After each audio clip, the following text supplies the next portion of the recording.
प्यारे दोस्तों, प्यार भरा नमस्कार।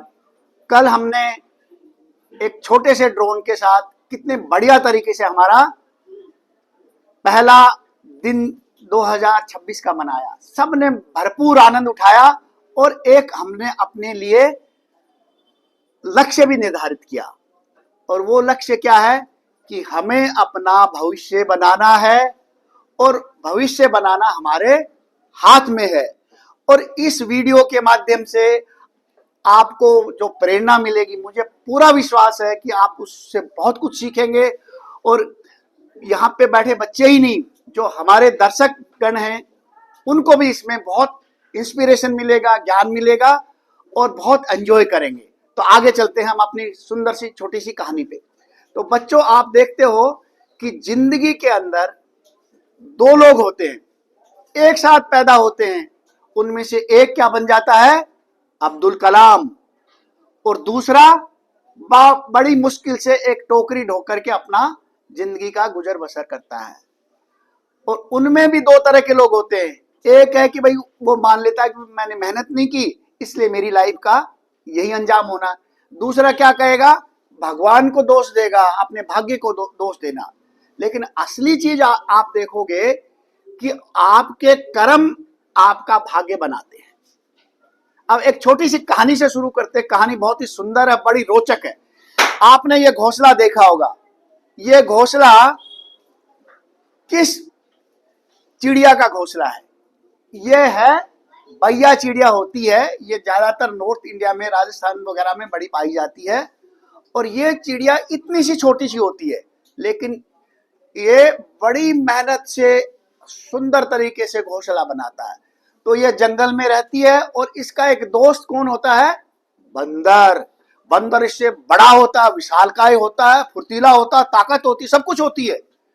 लेकिन वो साल भर मौज मस्ती के माहौल में रहता है। वो साल भर मौज मस्ती के माहौल में रहता है। और जब बारिश आएगी तो वो परेशान होके पेड़ों के अंदर जगह ढूंढता रहता है। जबकि उसका दोस्त भैया, जब सनशाइन होती है, मौसम अच्छा होता है, तो वो मेहनत करता है। और उस मेहनत के दौरान वो अपने लिए सुंदर सा घोंसला बना लेता है और अपने परिवार के साथ, अपने बच्चों के साथ, और इसमें थोड़ा बहुत अपना खाने का भी, और बड़े कोजी तरीके से रह सकता। जब आप देखोगे कि विंटर का सीजन शुरू होगा, कपकपाती ठंड होगी, तो इस घोंसले में बड़े आनंद के साथ रहेगा। बारिश का इस पे कोई इफेक्ट नहीं होता और बंदर परेशान होता रहता है। तो दोस्तों, क्या हमें बंदर बनना है या भैया बनना है? भैया बनना है। तो भैया बनने का मतलब क्या है? हमें मेहनत करनी पड़ेगी, आलस त्यागना पड़ेगा। और मेहनत भी कैसी? कंसिस्टेंट वाली, एक पर्पज लेके, एक ध्येय लेके, एक पूरा का पूरा विजन लेकर के। ऐसा नहीं कि बंदर मेहनत नहीं करता। बंदर कभी इस डाल पे जाएगा, कभी उस डाल पे जाएगा, कभी नीचे आएगा, कभी डाल को हिलाएगा। तो मेहनत, वो मेहनत नहीं करनी। मेहनत कैसे करनी है?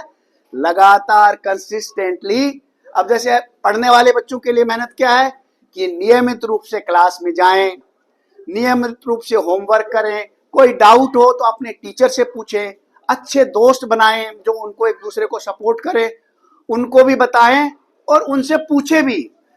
बंदर की तरह से नहीं कि उछल कूद करके उसको तोड़ दिया, उसको फोड़ दिया। डिस्ट्रक्टिव माइंड नहीं होना हमारा। हमारा माइंड क्या होना है? कंस्ट्रक्टिव माइंड होना है। और कंस्ट्रक्टिव माइंड के लिए क्या होगा कि थोड़ा सा स्थिर होना, सोचना, दूसरे के प्रति अच्छा भाव रखना, ये सारी चीजें हमें सीखनी है। तो धीरे धीरे जब मौसम बदलता है तो देखता है कि ये भैया तो बड़े आनंद कर रहा है। अब भैया को भी थोड़ा सा क्या हो जाता है? अपना घमंड हो जाता है। तो वो कहता है, अरे भाई बंदर भाई, तुमने मेरी तरह से घोंसला क्यों नहीं बनाया? उस टाइम तो मैं तेरे को बोलता था कि घोंसला बना। और उसको गुस्सा आ जाता है और उसका घोंसला तोड़ देता है। तो जब हम कोई ऐसी कामयाबी पे पहुंच जाते हैं तो हमें घमंड नहीं आना चाहिए, क्योंकि आपसे फिर लोग बाग ईर्ष्या करने लगेंगे और आपका नुकसान कर देंगे। तो आप बड़े सहज भाव से पूरी जिंदगी को निकालिएगा। और ये सब लोगों के लिए इससे सीख क्या मिली? विद्यार्थी अपनी मेहनत करे, अपने सब्जेक्ट पढ़े, रिलेवेंट सब्जेक्ट पढ़े। व्यापारी है वो, उनको क्या करना है? अपने व्यापार पे ध्यान दें। पूरे वातावरण में क्या बदलाव हो रहा है, उसी के हिसाब से अपनी प्रोडक्ट चूज करें, उसी के हिसाब से अपनी सर्विस दे जो कस्टमर को चाहिए। तो ये रेगुलर बेसिस पे आपको वॉचफुल रहना, अवेयर रहना, क्या रिसोर्सेज है। भैया ने भी तो अपने लिए रिसोर्स ढूंढे, तो आपको भी अपने रिसोर्स ढूंढने, कौन आपके लिए टीचर होंगे, कौन आपके फ्रेंड्स होंगे, कौन आपका गुरु गाइड होगा। इसी तरह से आपको किसके लिए साइंटिस्ट हैं, कौन सा करंट एरिया चल रहा है जहां पे यदि मैं काम करूंगा तो मेरे काम का रिकॉग्निशन होगा, सोसाइटी को फायदा होगा। तो राइट सोच, राइट डायरेक्शन, राइट एफर्ट्स, ये 3 आपके गुरु मंत्र हैं जो आपको बहुत बड़ा बनाते हैं। जैसे अभी आपने देखा होगा कि बहुत से लोग कहते हैं अरे धीरू भाई अंबानी इतने बड़े बन गए। आप उसकी जीवनी देखोगे तो वो भी एक साधारण परिवार से थे, बट उन्होंने मौके के हिसाब से अपने को ढाला, तरह तरह के बिजनेसेस किए, और मौका आया तो उसने कहा कि मेरे को अब रिफाइनरी में जाना है।